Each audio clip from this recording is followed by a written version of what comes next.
very first question I ask when I'm sitting before a client is, what is the maximum amount of pocket you're willing to spend on your child's college education?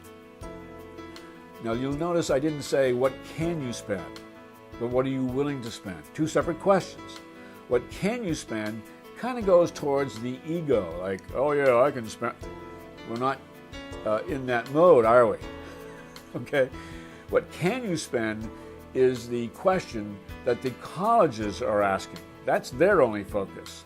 And they will get their answer, or their pound of flesh, by looking at the financial information that you provide on the FAFSA form, that form that you fill out when you apply for federal student aid. But your situation really demands that you don't let your ego get in the way of your bank account. The colleges are going to go after your money as aggressively as possible. And as aggressively as possible, it is your job and mine in this course to make sure they get as little of your money as possible. These colleges are not benevolent because it's a business, okay? And what's the purpose of business? Is to make money, and they're going to do it any way they can that's legally possible. That's why I say this has to be a us versus them match. You see, two can play this game, and the purpose of this course is to make sure that you come out the winner.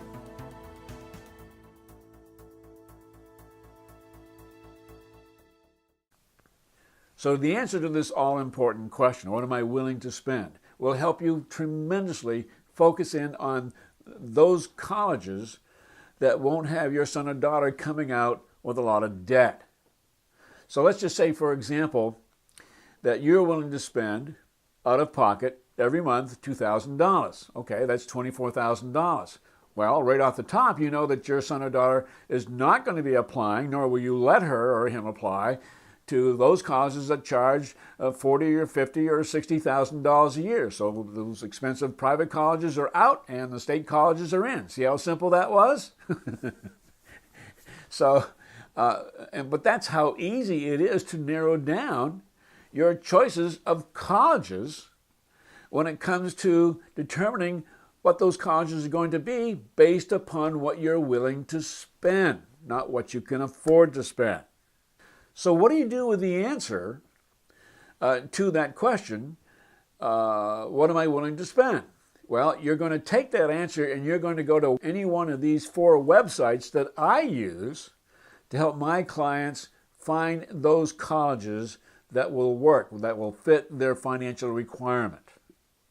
So that, ready for this?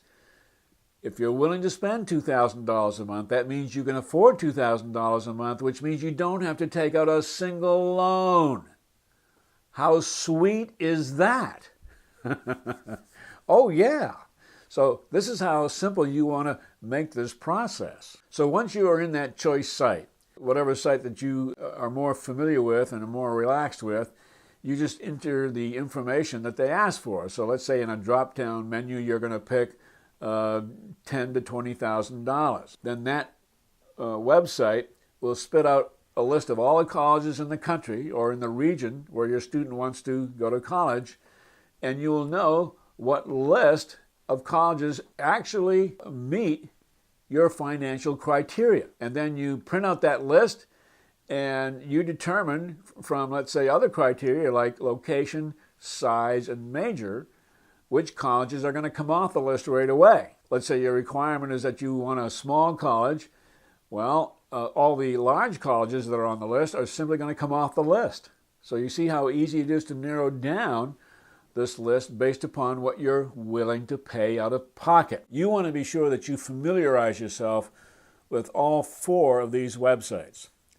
And at some point, you're going to become comfortable with one of the websites from which you're going to get your information. But always check with at least 2 of the other websites just to see if the information that they provide matches the information that you gleaned from the website that you're working with. It's always best to double check yourself so that you can make a better decision. Now, once you are inside of a site that you like to work with, that site is going to ask you, what are you willing to pay for tuition and fees? Now, you want to be really careful here because tuition and fees are only part of the total expense.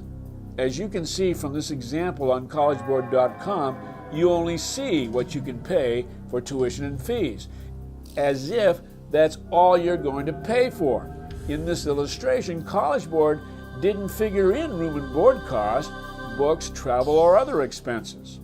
They don't even suggest you consider these costs. So you have to watch for this stuff when you're working with these websites. I just showed you what some would consider a deceptive practice of these websites. It's like someone notified you that you had just won a brand new Mercedes and forgot to tell you, neglected to tell you, intentionally did not tell you that you have to pay a $6,000 tax on that prize. A last resort to figuring out what it's going to cost you at the college that your child wants to attend is to email the college admissions office and just simply ask if the information about expenses on their website is up to date. Once you get a sense as to the real cost of college, or what the colleges like to call cost of attendance, then you can start narrowing down your choice of colleges based upon other criteria such as location, size, and major.